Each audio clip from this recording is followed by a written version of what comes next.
నమస్తే, welcome to TV 999 news. ఇక వార్తల్లోని వివరాలు చూద్దాం. నెల్లూరు జిల్లా దుత్తలూరు మండలం నరవాడ గ్రామంలో వెలిసిన కర్రవాడ వెంగమాంబ తల్లి పుణ్యక్షేత్రం ఎంతో ప్రసిద్ధిగాంచింది. కాగా గ్రామంలో హైవే రోడ్డు వెంబడి బెల్ట్ షాపులు ఉండడం వల్ల వెంగమాంబ టెంపుల్కు వెళ్లే భక్తులు తీవ్ర ఇబ్బందులకు గురి అవుతున్నారు. నరవాడ పుణ్యక్షేత్రంలో మద్యం షాపును నివారించినప్పటికీ బెల్ట్ షాపులు బయట నుంచి లిక్కర్ బాటిల్స్ని తెచ్చి క్వార్టర్కి 50 రూపాయల చొప్పున అదనంగా అమ్ముతున్నారు. పుణ్యక్షేత్రం కావున ఎవరూ పట్టించుకోవటం లేదు.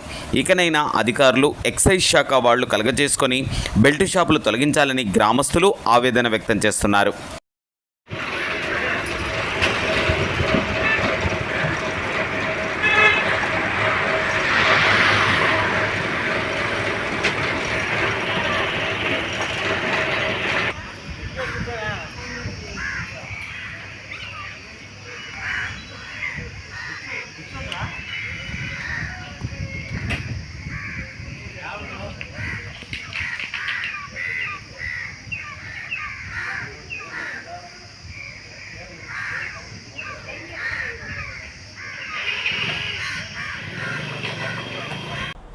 వార్తలు ఇంతటితో సమాప్తం.